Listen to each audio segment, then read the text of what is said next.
سے ہمیں دیگر عبادتوں کے ساتھ ساتھ اعتکاف کا ثواب بھی ملتا رہے گا۔ درود پاک پڑھنے کے بے شمار فضائل و برکات ہیں۔ کعبے کے بدر الدجا، طیبہ کے شمس الضحیٰ صلی اللہ تعالیٰ علیہ وسلم کا فرمان عالی شان ہے، اذا نسیتم شیئا فصلوا علی تذکروہ ان شاء اللہ تعالی۔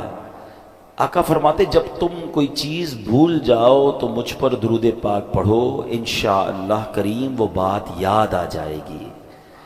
کمال ہے درود پاک بھی، کتنی برکتیں ہیں۔ یعنی ایسا لگتا ہے کہ ہر پرابلم کا سولیوشن درود پاک میں۔ بعض اوقات ہوتا ہے ہمیں کوئی بات کرنی ہوتی ہے، اچانک بھول جاتے ہیں، یار پتہ نہیں کیا کہنا تھا، اچھا کوئی چیز رکھ کے بھول جاتے ہیں، نہیں مل رہی ہوتی، تو درود پاک کی برکت سے انشاءاللہ وہ بات بھی یاد آ جائے گی، وہ بھولی ہوئی چیز بھی انشاءاللہ مل جائے گی۔ اور سبحان اللہ، درود پاک کی وہ فضیلت جو میں کوشش کرتا ہوں ہر جمعے ہر بار ہی بیان کروں جب جب مجھے موقع ملے، کہ نبی پاک علیہ الصلوۃ والسلام فرماتے ہیں، جس کا مضمون ہے کہ جو کوئی شخص مجھ پر 200 بار درود پاک پڑھے، جمعہ کے دن اللہ کریم اس کے 200 برس کے گناہ معاف فرما دیتا ہے۔ تو ہمیں چاہیے کہ جمعہ کے دن اسپیشلی کثرت کے ساتھ درود پاک پڑھتے رہا کریں۔ آئیے محبت کے ساتھ بآواز بلند درود پاک پڑھ لیں۔ صلو علی الحبیب صلی اللہ تعالی علی محمد صلی اللہ علیہ وسلم۔ ہمارے جمعہ کے بیان میں ہم کوشش کرتے ہیں قرآن پاک کی کچھ آیتوں کی تلاوت ہو اور قرآن پاک ہی سے متعلق کچھ میسیجز ہم سمجھیں اور سیکھیں۔ آج قرآن پاک کی آیت کون سی ہے؟ آج انشاءاللہ ہم قرآن پاک کی تلاوت بھی کریں گے اور انشاءاللہ عز و جل اس کا ترجمہ اور تفسیر بھی سمجھیں گے۔ پارہ نمبر 11 ہے، سورہ یونس کی آیت نمبر ہے 44۔ اللہ قرآن میں ارشاد فرماتا ہے، بسم اللہ الرحمن الرحیم، ان اللہ لا یظلم الناس شیئا ولکن الناس انفسهم یظلمون۔ ترجمہ، آسان ترجمہ قرآن کنز العرفان، بے شک اللہ لوگوں پر کوئی ظلم نہیں کرتا، ہاں لوگ ہی اپنی جانوں پر ظلم کرتے ہیں۔ اب یہ بڑی کمال کی آیت ہے، انشاءاللہ اس کی تفسیر سنیں گے۔ آج الحمدللہ شعبان المعظم ہمارے درمیان، رات جو ہم نے گزاری وہ شب برات، جہنم سے چھٹکارے کی رات۔ اللہ کریم سے دعا ہے کہ مولا ہم سب کا نام بھی بخشے ہوں میں تحریر فرما دے۔ اب گویا نامہ اعمال کا آج پہلا دن ہے، اس سال کا فرسٹ ڈے ہے، اور نور علی نور یہ ہے کہ آج جمعے کا دن بھی ہے۔ آج بڑے اچھے ارادے کرنے، بڑے اچھی یوں سمجھیے اپنے اندر تبدیلی لانے کا دن بھی ہے کہ پہلا دن جمعے کا، اور اللہ نے ہمیں روزے کی بھی سعادت ہم میں سے بہت ساروں کو بخشی، ہم اللہ کے گھر میں بھی بیٹھے ہیں۔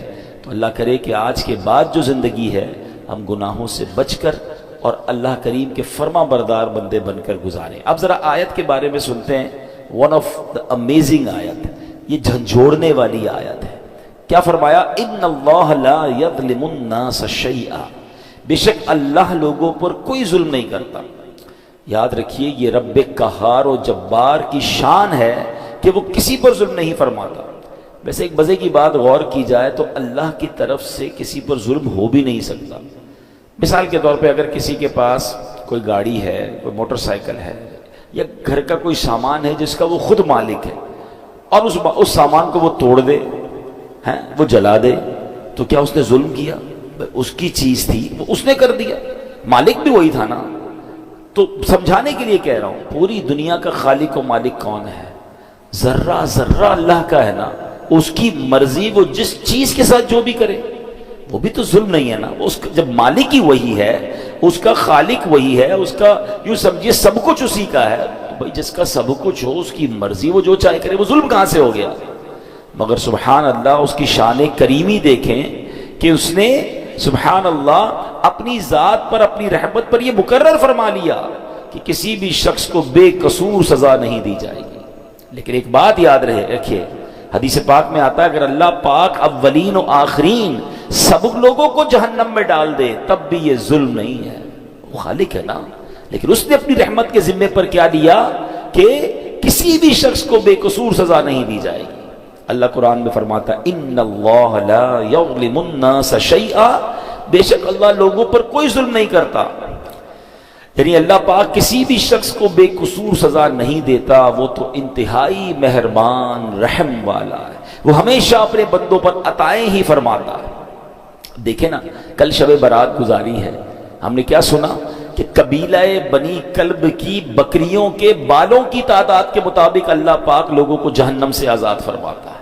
رمضان آتا ہے، روزانہ افطار کے وقت 10 لاکھ گناہ گاروں کو جہنم سے آزاد فرماتا ہے۔ شب قدر آتی ہے، ایک رات 1000 مہینوں سے بہتر رات ہے۔ چاند رات عید کی آتی ہے جسے لیلۃ الجائزہ کہتے ہیں، فرمایا پورے رمضان میں جتنے بخشیں اللہ اس تمام کی تعداد کے مطابق ایک رات میں بخشش فرما دیتا ہے۔ اس کا مطلب یہ بار بار کیوں ہو رہا ہے؟ جمعے کا دن آتا ہے، ہر جمعہ ایک نیکی 70 نیکیوں کے برابر ہو جاتی ہے۔ جمعے کے دن ہر گھڑی بخشش کے پروانے تقسیم کیے جاتے ہیں۔ وہ تو رحمان ہے، وہ تو رحیم ہے، وہ چاہتا ہے ہم بخشے جائیں۔ اب یہ بندہ ہے جو اس بخشش کے راستے کو چھوڑ کر، اس رحمت کے راستے کو چھوڑ کر خود اپنے اوپر مصیبت ڈال دیتا ہے۔ وہ تو رحمان ہم پر رحمت فرمانا چاہتا ہے۔ اب سوال یہ پیدا ہوتا ہے کہ اگر اللہ پاک رحم ہی فرماتا ہے، کرم فرماتا ہے، تو پھر یہ دکھ، پریشانیاں، تکلیفیں جو آتی ہیں، پچھلی امتوں پر عذاب بھی آئے، پھر یہ سب کیسے؟ تو اگلا جز اس آیت کا کیا پڑھا ہم نے؟ وَلَكِنَّ النَّاسَ أَنفُسَهُمْ يَظْلِمُونَ، ہاں لوگ ہی اپنی جانوں پر ظلم کرتے ہیں۔ واٹ ایور جو ہم پر آتا ہے نا، وہ ایکچولی ہماری وجہ سے آتا ہے، ہم خود اپنے اوپر ہی آفتیں لا رہے ہوتے ہیں۔ اللہ اکبر، یہ بندوں کے اعمال کا بدلہ ہوا کرتا ہے۔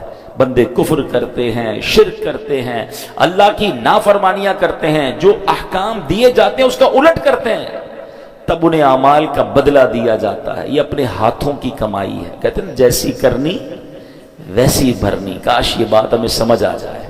اللہ پاک کے نبی ہیں حضرت موسیٰ علیہ السلام۔ اب ذرا سنیے گا یہ واقعہ، یہ جو ہم پر پرابلمز آ رہی ہوتی نا، وہ کہتے ہیں انگریزی کا ایک بڑا کمال کا جملہ ہے، what goes around comes around. آپ جو کر رہے ہوتے ہیں نا اس کا بدلہ آ رہا ہوتا ہے۔ اچھا کر رہے ہوتے ہیں، کہیں نہ کہیں سے آپ کے ساتھ اچھا ہو رہا ہوتا ہے۔ بندہ کہتا ہے کمال ہے یار، یہ میرا کام کیسے اچھا ہو گیا، یہ مجھے یار کہتے کیسے فائدہ ہو گیا، یہ بندہ یوں مجھ پر مہربان کیسے ہو گیا۔ آپ کو نہیں پتا کچھ عرصہ پہلے آپ نے کسی غریب سے دعائیں لی تھی، آپ نے کوئی اچھا کام کیا تھا، کسی سے مسکرا کر ملے تھے، آپ نے اللہ کو راضی کرنے والا کوئی کام کیا تھا، وہ نیکی کا بدلہ آپ کو کسی اور صورت میں مل رہا ہے۔ اور یہ جو زیادتیاں، ظلم لوگوں پر، کہتے ہیں نا بربریت کر کے لوگ چل رہے ہوتے، سمجھتے میرا کچھ نہیں بگڑتا، کبھی ان کو اس کی جو سزا ملتی ہے نا، کبھی وہ بچوں میں دیکھتے ہیں، کبھی بیماری میں دیکھتے ہیں، کبھی جناب ان کے ساتھ جب کچھ ہوتا ہے تو بندہ کہتا ہے میں نے کیا کیا؟ جناب جو پہلے کیا تھا نا، یہ اس کی اب آپ کو سزا مل رہی ہے۔ اب سنیے، حضرت موسیٰ علیہ السلام نے اللہ سے عرض کی کہ اللہ میں تیرا عدل و انصاف دیکھنا چاہتا ہوں۔ فرمایا موسیٰ آپ دیکھ نہیں پائیں گے۔ ہے نا عجیب بات، عدل و انصاف نہیں دیکھ پائیں گے؟ کہا یا اللہ میں بہت دکھا دے مولا، میں دیکھنا چاہتا ہوں، میں تیری قدرت کے نظارہ دیکھنا چاہتا ہوں، میں اس بات پر قدرت رکھتا ہوں کہ میں عدل و انصاف دیکھوں گا۔ تو اللہ نے فرمایا ٹھیک ہے، پھر فلاں دریا کے کنارے جا کر کہیں چھپ جائیے۔ آپ گئے اس دریا کے کنارے اور ہائیڈ ہو گئے، چھپ گئے کہ دیکھیں ماجرا کیا ہے۔ اب آپ نے دیکھا کہ تھوڑی دیر میں ایک شخص، امیر شخص آیا، گھوڑے پر سوار تھا، دریا پر آیا اور دریا کے پاس اس نے ہاتھ منہ دھویا، اور اس کے پاس ایک تھیلا تھا مال سے بھرا ہوا، پیسوں سے بھرا ہوا، اس نے رکھا اور منہ ہاتھ دھویا، فریش ہوا اور گھوڑے پہ بیٹھ کے چلا گیا۔ اپنا وہ تھیلا جو ہے وہ دریا کے کنارے بھول گیا۔ ہو جاتا ہے کبھی ہم بھی کہیں جاتے ہیں تو کوئی چیز اچانک بھول جاتے ہیں۔ اب ایک بچہ آیا، حضرت موسیٰ دیکھ رہے ہیں، بچہ آیا اور اس نے دیکھا کہ تھیلا ہے، پیسے بھرے میں، پیسے اٹھائے وہ چلا گیا۔ تھوڑی دیر ہوئی تو ایک اور شخص آیا جو کہ اندھا تھا، اور وہ آ کر دریا کے کنارے لیٹ گیا، آرام کرنے لگا۔ اب اس امیر شخص کو یاد آیا کہ میرا تو تھیلا رہ گیا تھا۔ وہ ڈھونڈتے ڈھونڈتے دریا پر آیا تو دیکھا ایک شخص لیٹا ہوا ہے اور آنکھیں بھی نہیں ہیں، اندھا ہے۔ حضرت وہ شخص کہتا ہے بھئی تم نے میرا تھیلا دیکھا ہے؟ وہ کہتا ہے حضرت میں نے کہاں سے دیکھا، میں تو اندھا ہوں۔ کہتا ہے سچ بتاؤ، تمہارے علاوہ کوئی نظر نہیں آ رہا، میرے بہت سارے پیسے تھے، بتاؤ کدھر ہے ورنہ جان سے مار دوں گا۔ وہ منتیں کرتا رہا، ریکویسٹیں کرتا رہا، وہ شخص نہیں مانا، وہ امیر شخص، اس نے اس اندھے بندے کو قتل کر دیا۔ حضرت موسیٰ نے کہا یا اللہ یہ کیسا انصاف ہے، اس اندھے نے تو کچھ کیا ہی نہیں، یہ تو لیٹا ہوا تھا، یہ تو آرام کر رہا تھا، اس نے پیسے چوری بھی نہیں کیے، اس کو قتل کر دیا گیا۔ اللہ اکبر۔ اب اللہ پاک نے وحی بھیجی، دیکھو اللہ کے راز کیا ہوتے ہیں۔ فرمایا اے موسیٰ یہی ہمارا انصاف ہے۔ معاملہ اصل میں یوں ہے کہ وہ جو بچہ تھا نا، اس کا والد اسی امیر شخص کے گھر اس پاس مزدوری کرتا تھا، اور اس امیر شخص نے اس کی مزدوری دبائی ہوئی تھی، بہت عرصے سے اس کے پیسے نہیں دے رہا تھا، یہ اتنا ہی مال تھا جتنی اس کے باپ کی مزدوری ملنی تھی، ہم نے کسی اور ذریعے سے اس بچے کو وہ مزدوری پہنچا دی۔ اور جو بوڑھا تھا یعنی جو اندھا تھا، اس نے اپنی جوانی میں اس امیر شخص کے والد کو قتل کیا تھا، آج اس قتل کے بدلے وہ خود قتل ہو گیا، یوں مزدور کو مزدوری بھی مل گئی اور قاتل کو اس کی سزا بھی مل گئی۔ ہمیں نہیں پتا ہوتا کسی کے ساتھ کیا ہو رہا ہے، مگر کہیں نہ کہیں what goes around comes around، آپ جو کرتے ہو اس کا بدلہ آپ کو مل رہا ہوتا ہے۔ کاش یہ بات ہمیں سمجھ آ جائے۔ ایسا نہیں کہ کوئی بندہ ظلم کر کے کہ بھائی اس کو میں نے خود کسی اور پرانے معاملے کی سزا دے دی، یہ ہمارا کام نہیں ہے، یہ اللہ کے راز ہیں۔ سورہ کہف پڑھے نا، سورہ کہف میں، ویسے میں بار بار کہا کرتا ہوں، سورہ کہف ون آف دا امیزنگ سورتس آف قرآن ہے، اور اس میں خاص طور پہ جو 3 واقعات ہیں، کمال کے واقعات ہیں۔ ویسے بھی ہر جمعہ کو جو سورہ کہف کی تلاوت کرے، عادت ڈالیں اپنی کہ ایک جمعے سے لے کر دوسرے جمعے تک اس کے لیے نور کر دیا جاتا ہے، 10-15 منٹ لگتے ہیں، سورہ کہف کی تلاوت کر لیا کریں۔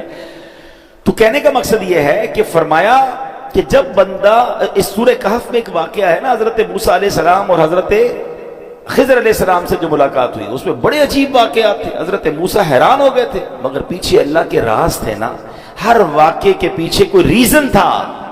تو ہمیں یہ سمجھنا ہوگا کہ ہمارے ساتھ جو پرابلمز ہیں، جو کلیمٹیز ہیں، جو مشکلیں ہیں، جو تنگ دستیاں ہیں، جو ذلت و رسوائی کبھی ہو جاتی ہے، بنایا کام بگڑ جاتا ہے، یہ ایکچولی کہیں نہ کہیں ہمارے اعمال کی سزا ہوتی ہے، یہ ہماری غلطیوں کا ہمیں خمیازہ بھگتنا پڑتا ہے۔ اللہ کسی پر ظلم نہیں کرتا، یہ بات ہمیشہ یاد رکھیے گا۔ مگر افسوس، آج لوگ جب کوئی مشکل آئے تو معاذ اللہ کی بارگاہ میں شکوے کر رہے ہوتے ہیں، اور بعض اوقات ایسے جملے کہہ دیتے ہیں جو کفریہ جملے ہوتے ہیں، اللہ تو ہماری سنتا ہی نہیں ہے، پتہ نہیں ہمارے ساتھ ہی مشکل ہوتی ہے، ہماری تو دعا قبول ہی نہیں ہوتی ہے، پتہ نہیں کیا قصور کر دیا۔ اللہ کے بندے یہ کہہ کیسے سکتے ہو آپ اور میں کہ ہم نے قصور کیا کر دیا؟ صبح و شام قصور کر رہے ہیں، ہم تو سراپا قصور ہیں۔ سچ بات بتاؤں، اگر مجھے اور آپ کو ہمارے اعمال کی سزا ملنا شروع ہو جائے نا تو ہم تو مارے گئے۔ مجھے ایک بات بتائیں، اللہ نے آنکھیں کس لیے دی ہیں؟ کیا آنکھیں اس لیے دی کہ اس سے حرام دیکھا جائے؟ سچ اللہ کی قدرت اور اس کا انصاف تو یہ ہوتا کہ بندہ حرام دیکھتا تو اندھا کر دیا جاتا۔ بھائی آنکھیں دی تو نہیں تھی نا اس لیے۔ آپ کیا کرتے ہیں اپنے آفس میں؟ آپ نے کسی آفس کے بوائے کو موٹر سائیکل دی یا سفر کے لیے گاڑی دی یا موبائل فون دیا کہ بیٹا یہ کام ہے، تم اس چیز سے یہ کام کرنا، اور آپ کو تھوڑے دنوں بعد پتہ چلے کہ جو میں نے فیسلٹی دی ہے وہ اس کام کو تو کر ہی نہیں رہا، میری فیسلٹی کو یوز کر رہا ہے مگر میرا کام تو کر نہیں رہا۔ آپ کیا کہیں گے؟ بھائی گاڑی واپس دو، موٹر سائیکل واپس، جب تم وہ کام ہی نہیں کر رہے میں جس چیز کے لیے میں نے تمہیں دی، تو پھر کس بات کی تمہیں یہ سب فیسلٹی دوں؟ اللہ نے آنکھیں حرام دیکھنے کے لیے نہیں دی تھی، آنکھیں حرام دیکھتی وہ واپس لے لیتا نا، کان حرام سنتے تو بہرے ہو جاتے، ہاتھ ظلم کے لیے اٹھتے تو ہاتھ کٹ کر گر جاتا، پیر حرام کی طرف جاتا، اللہ کی نافرمانی کی طرف جاتا، میں اور آپ لنگڑے ہو جاتے۔ ارے وہ تو سزا دے ہی نہیں رہا، بہت تھوڑی میں جان چھوٹ رہی ہے، اور اب بندہ کہتا ہے پتہ نہیں کیا قصور کر لیا۔ اس سے پوچھو بھائی نماز 5 ٹائم پڑھتے ہو؟ نہیں وہ تو کبھی کبھی قضا ہو جاتی ہے۔ پھر کہتے ہو کیا قصور کر لیا؟ مطلب ہمارا تو دن رات قصور میں ہے، پھر یہ جملہ کیسے زبان پر آتا ہے؟ شکوہ نہیں، وین ایور کوئی پرابلم آئے اپنے آپ کو ریئلائز، اسکین کرنا شروع کر دو کہ کیا غلطی ہو گئی بھائی، کیا مشکل ہو گئی، میں نے ایسا کیا کر دیا، فوراً توبہ، فوراً استغفار، فوراً اللہ کی طرف رجوع کریں، پھر دیکھیں انشاءاللہ رحمتوں کے دروازے پھر کھل جائیں گے۔ اللہ اکبر۔ ایک بار مسلمانوں کے پہلے خلیفہ حضرت ابو بکر صدیق رضی اللہ تعالیٰ عنہ نے بارگاہ رسالت میں عرض کی اسی آیت سے متعلق، وَمَن يَعْمَلْ سَوَاءً يُجْزَ بِهِ، اللہ پاک قرآن میں فرماتا ہے جو کوئی برائی کرے گا اسے اس کا بدلہ دیا جائے گا۔ تو حضرت ابو بکر نے کہا حضور ذرا یہ آیت کے بارے میں بتائیں، اس کا مطلب کیا ہے؟ تو نبی پاک نے فرمایا غفر اللہ لکا یا ابا بکر، اے ابو بکر اللہ پاک تیری بخشش فرمائے، الست تمرد الست تنصب الست تحزن الست تصیبک اللاواء، فرمایا اے ابو بکر کیا لوگ بیمار نہیں ہوتے؟ کیا انہیں رنج نہیں پہنچتا؟ کیا وہ غمگین نہیں ہوتے؟ کیا پریشانیاں نہیں آتی؟ عرض کیا کیوں نہیں، یہ تو سب کچھ ہوتا ہے۔ فرمایا فَهُوَ مَا تُجْزَوْنَ بِهِ، پس یہ ان کے اعمال ہی کا تو بدلہ ہے۔ یہ جو بیماری آئی، ٹینشن آئی، غم آیا، خوف آیا، کاش ہم یہ بات سمجھ جائیں۔ میرے پیارے اسلامی بھائیوں، اب ذرا ایک بڑی کمال کی حدیث ہے، جمعہ کا خطبہ آج بھی آپ سنیں گے، تقریباً ہر جمعہ کے خطبے میں یہ حدیث ہم سنتے ہیں، بس اللہ کرے ہم سمجھنے والے بنے، میسج لینے والے بنے۔ کیا حدیث پاک ہے؟ نبی پاک علیہ الصلوۃ والسلام فرماتے ہیں البر لا یبلا، نیکی کبھی پرانی نہیں ہوتی، والذنب لا ینسا، گناہ بھلایا نہیں جاتا، والدیان لا یموت، اور بدلہ دینے والی ذات یعنی جس نے ڈیسیشن کرنا ہے، جس نے اعمال کا فیصلہ کرنا ہے، اسے موت نہیں آتی۔ میں اور آپ نیکی کر کے بھول جاتے ہیں مگر نیکی باقی رہتی ہے، میں اور آپ گناہ کر کے بھول جاتے ہیں مگر گناہ بھی بھلایا نہیں جاتا، وہ بھی لکھا ہوا ہے، اور ایک دن آئے گا جب ڈیسیشن لیا جائے گا، اور جس نے ڈیسیشن لینا ہے، جس نے فیصلہ کرنا ہے، والدیان لا یموت، بدلہ دینے والی ذات یعنی اللہ کو موت نہیں آتی۔ مگر اس حدیث کا جو اگلا پارٹ ہے نا، وہ ہمارا ٹاپک یہی ہے، اعمل ما شئت کما تدین تدان۔ اللہ کے نبی فرماتے ہیں جیسا کرو گے، جو چاہو کرو، اعمل ما شئت، جو دل چاہتا کرو، کما تدین تدان، پھر جیسی کرو گے نا ویسا ہی اس کا اجر پاؤ گے، ویسا ہی اس کا بدلہ ملنا، ٹٹ فار ٹٹ ہے نا، جیسی کرنی ویسی بھرنی۔ وہ کہتے ہیں نا فارسی شاعر، گندم ز گندم جو ز جو، از مکافات عمل غافل مشو، کہتے ہیں گندم بیج کر گندم ہی کاٹو گے، جو جب ڈالو گے بیج تو جو ہی کاٹو گے۔ دنیا میں مکافات عمل ہیں، یعنی جیسی کرنی ویسی بھرنی والا قانون جاری ہے، اس سے غفلت مت کرو۔ ہاں کریں غلط کام اور کہتے ہیں بھائی جنت میں جانا ہے، آپ پہلے غلط کام تو چھوڑے نا، حرام کو تو چھوڑیں۔ سیدی اعلیٰ حضرت بڑا کمال کا شعر لکھتے ہیں، آپ فرماتے ہیں کام زندہ کے کیے اور ہمیں، زندہ کہتے ہیں جیل، یہاں مراد کیا ہے؟ جہنم۔ کام کدھر کے کیے؟ جانے کے، جہنم میں جانے کے۔ کام زندہ کے کیے اور ہمیں، شوق گلزار ہے کیا ہونا ہے۔ شوق جنت میں جانے کا ہے، کام جہنم میں جانے والے کرنے۔ اب خود بتائیں نا ایسا کیسے ہوگا؟ ہمیں کام جنت والے کر کے پھر اللہ سے دعا کرنی، اللہ قبول کر لے تاکہ ہمیں بھی تیری جنت مل جائے۔ تو اے میرے پیارے اسلامی بھائیوں، یاد رکھیے جیسا میں نے کہا نا، ہمیں پتہ نہیں ہوتا کسی کے ساتھ زیادتی، کسی کے ساتھ ایسا عمل جو ہمیں کس طرح آ کر ستاتا ہے، پھر کس طرح تکلیف آتی ہے۔ امام زہبی رحمۃ اللہ تعالی علیہ لکھتے ہیں کسی بزرگ نے ایک شخص کو دیکھا، اس کا کاندھے سے بازو کٹا ہوا تھا اور وہ آواز لگا رہا تھا جس نے مجھے دیکھا وہ ہرگز کسی پر ظلم نہ کرے۔ لوگوں نے پوچھا ایسا کیا ہوا تمہارے ساتھ؟ وہ کیا کہتا ہے؟ کہتا ہے میرا معاملہ بڑا عجیب و غریب ہے۔ کتابوں میں لکھا کہ وہ ٹیکس وصول کرنے والا یا جس طرح کوتوال ہوتا ہے افسر تھا۔ ایک بار مچھیرے کے پاس گیا، مچھلی کی دکان تھی، مچھیرے مچھلی بیچ رہے تھے، اس نے دیکھا بڑی فریش مچھلی تھی، کہا کتنے کی دو گے؟ مچھلی دکھاؤ ذرا، اس نے مچھلی دکھائی، صاحب 500 روپے کی۔ کہتا کبھی ہم نے بھی پیسے دیے ہیں؟ مچھلی لی اور چل پڑا۔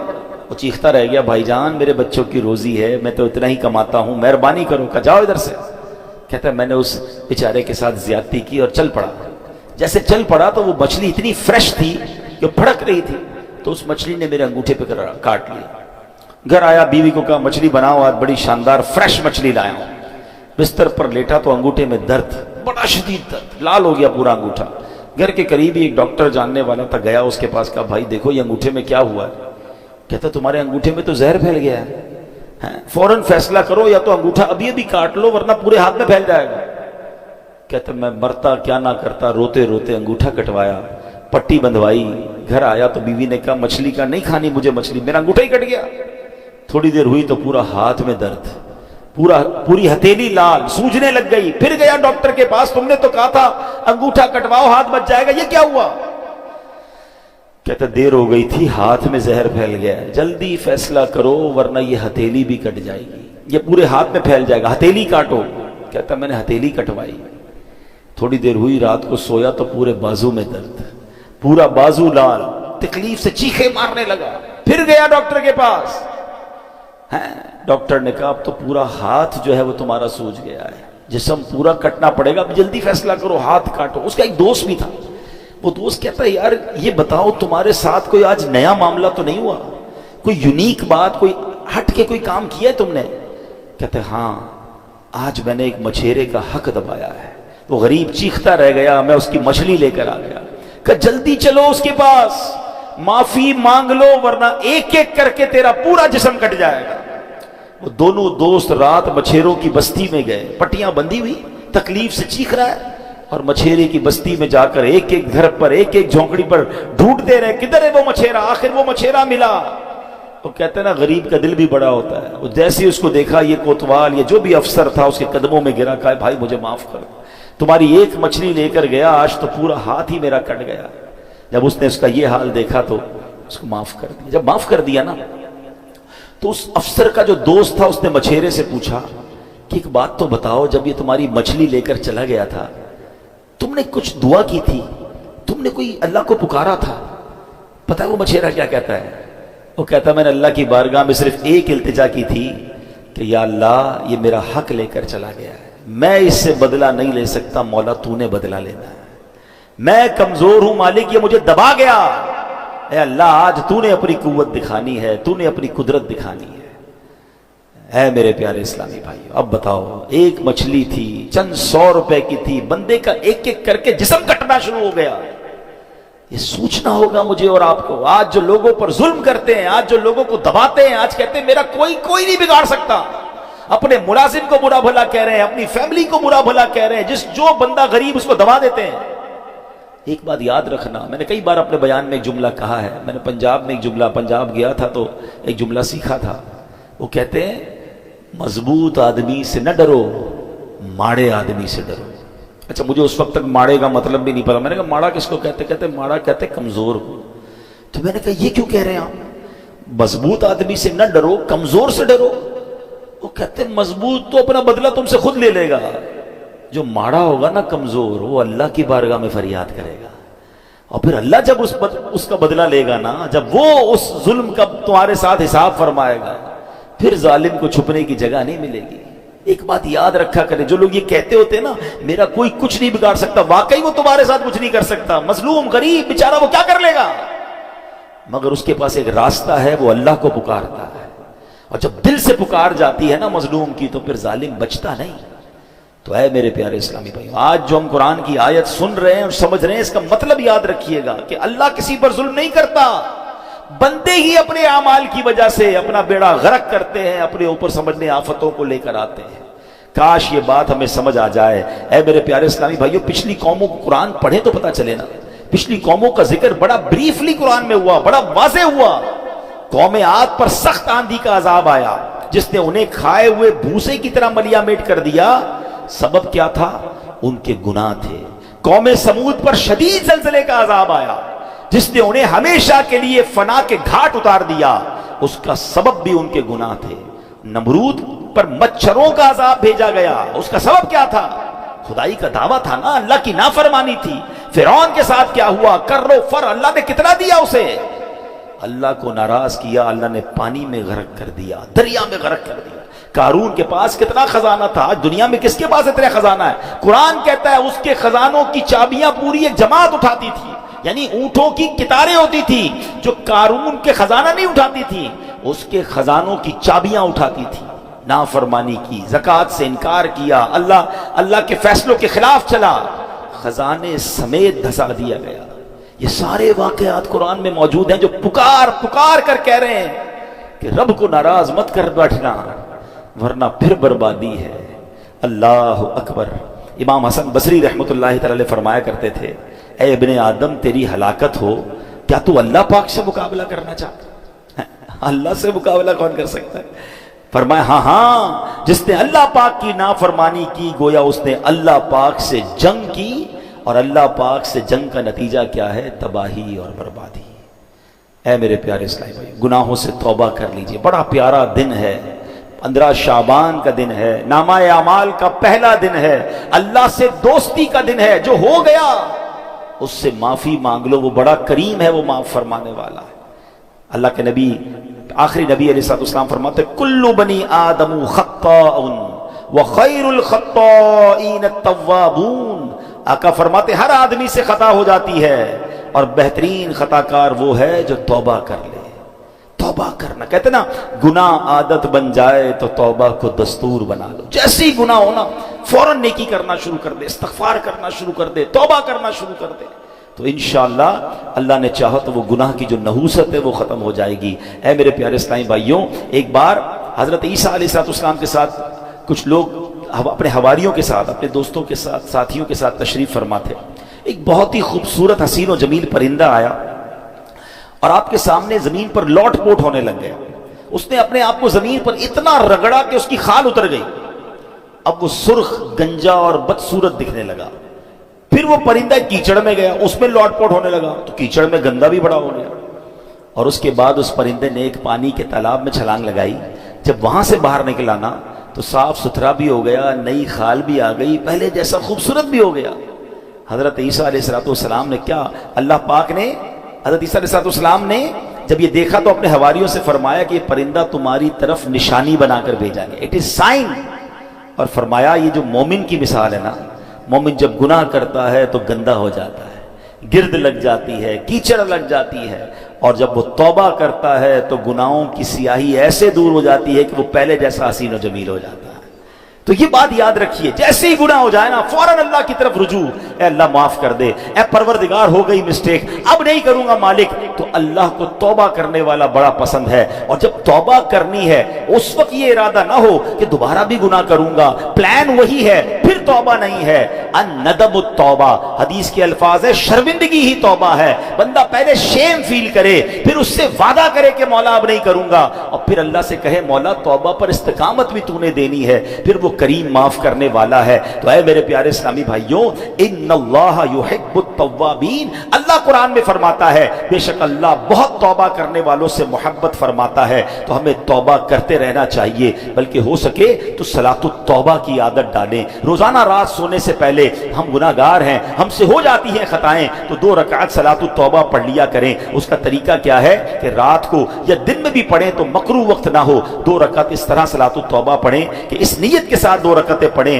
کہ اے اللہ ہمارے گناہوں کو معاف فرما، ہم توبہ کرتے ہیں۔ اور جب سلام پھیر لیں تو ہو سکے تو سجدے میں جا کر یا رب اغفر لی، یا رب اغفر لی، یا رب اغفر لی، اے رب کریم مجھے بخش دے، یہ 3 بار کہہ لیا کرے سجدے کے اندر جا کر، جب نماز سے فارغ ہو جائے۔ اس کے بعد کہ حضرت ابو سعید خدری فرماتے ہیں جو بندہ سجدے کی حالت میں 3 مرتبہ یہ کہے یا رب اغفر لی، تو سبحان اللہ جب وہ سر اٹھائے گا تو اس کی مغفرت ہو چکی ہوگی۔ تو اے میرے پیارے اسلامی بھائیو، توبہ کریں، توبہ اللہ کو بڑی پسند ہے۔ آج سے توبہ اپنا دستور بنا لیں۔ ہاں مگر ایک بات یاد رکھیے، یہ جو توبہ کرنی ہے، صلاۃ التسبیح پڑھنی ہے، یہ جو صلاۃ التوبہ پڑھنی ہے یا استغفار پڑھنا ہے، اس سے صغیرہ گناہ معاف ہوتے ہیں، مگر جو کبیرہ گناہ ہے نا، مثلا نماز قضا کرنا، یا اللہ نہ کرے کوئی شراب پیتا ہے، کسی کو ناحق تکلیف دیتا ہے، تو اس کے لیے توبہ کرنا بھی ضروری ہے۔ باقاعدہ توبہ کرنی ہوگی، معافی مانگنی ہوگی، اور اس کا ازالہ بھی کرنا ہوگا۔ کوئی شخص کہے جناب میں نے اب استغفر اللہ کہہ دیا تو نماز قضا بھی معاف ہو گئی، نہیں، نماز جو آپ نے قضا کی، چلے انشاءاللہ اللہ کی رحمت سے اس کا گناہ معاف ہو جائے گا، مگر اس کو قضا کرنی پڑے گی۔ کسی کا قرض دینا ہے تو صرف توبہ سے معاف نہیں ہوگا، اس کا قرض لوٹانا ہوگا۔ کسی پر زیادتی کی ہے، کوئی مال دبا لیا ہے، اسے لوٹانا ہوگا۔ ہاں اللہ کریم اپنی رحمت سے اس غلطی سے جو گناہ ہوا وہ معاف فرمانے والا ہے، تو توبہ بھی کرنی ہے۔ آج کے بعد ایک نیت کرنے، میں کل سے ایک چیز سوچ رہا ہوں، کل عصر میں میری ایک مسجد میں جانا ہوا، مسجد جیم فل تھی ماشاءاللہ، اور معلومات ملی کہ پورے کراچی میں مساجد عاشقان رسول کی جتنی ہیں سب فل تھی، نوافل پڑھے گئے مغرب کے بعد۔ پھر میں کل رات الحمدللہ یہاں بھی آیا تھا، ایک اور مسجد میں گیا، ساری مسجدیں ساری رات فل تھی، بہت خوشی ہو رہی تھی۔ مگر میرے دل میں ایک ہے نا ایک عجیب سی کیفیت بن رہی تھی کہ یار یہ 15 شعبان کو تو سارے آ گئے، 16 شعبان کو کیا ہوگا؟ کیا ہم صرف 15 شعبان کے لیے اب رمضان میں بھی یہی ہوگا؟ رمضان کا چاند دکھے گا تو ماشاءاللہ مسجدیں فل ہونا شروع ہو جائیں گی، پھر تھوڑے دنوں بعد کم ہونے لگ جاتے ہیں نمازی، پھر تاکراتوں میں آ جاتے ہیں۔ ایسا کیوں کرتے ہیں؟ مجھے ایک بات بتائیں، آپ جب بڑی راتوں میں، بڑے دنوں میں، مقدس ایام میں مسجد میں آتے، سچ بتاؤ دل کو سکون ملتا ہے کہ نہیں ملتا؟ راحت ملتی ہے کہ نہیں ملتی؟ کتنی اللہ کی رحمت ہوتی ہے یار۔ تو پھر اس کی عادت بناؤ نا۔ ہم صرف 15 شعبان 14 شعبان کے لیے نمازی کیوں بنتے ہیں؟ اب تو ویسے بھی رمضان آنے والا ہے، اب تو ویسے ہی میرا اور آپ کا نامہ اعمال شروع ہو گیا ہے۔ تو آج پلیز ویری فرسٹ ڈے، وہ کہتے ہیں نا نیو ایئر ریزولوشن، چلے یہ نیو ایئر تو نہیں ہے مگر نامہ اعمال کا فرسٹ ڈے تو ہے نا، let's make a beautiful resolution کہ بس آج کے بعد ہماری کوئی نماز قضا نہیں ہوگی، آج کے بعد ہم حرام کاموں سے اپنے آپ کو بچائیں گے۔ چلے تو صحیح اللہ کے راستے کی طرف، ہے اعمل ما شئت کما تدین تدان، کر لے جو کرنا ہے، جیسی کرے گا ویسی بھرے گا، سنی نا حدیث؟ تو اب انشاءاللہ جنت میں جانے والے کام کریں نا، اگر کسی سے زیادتی کر بیٹھے تو معافی مانگ لیں، غلطی ہو گئی ہے تو توبہ کر لیں، میرا رب بڑا کریم ہے، وہ معاف کرنے والا ہے۔ اللہ کریم مجھے اور آپ کو اپنی زندگی میں آج سے بہترین بدلاؤ لانے کی توفیق عطا فرمائے، آمین بجاہ النبی الامین صلی اللہ تعالی علیہ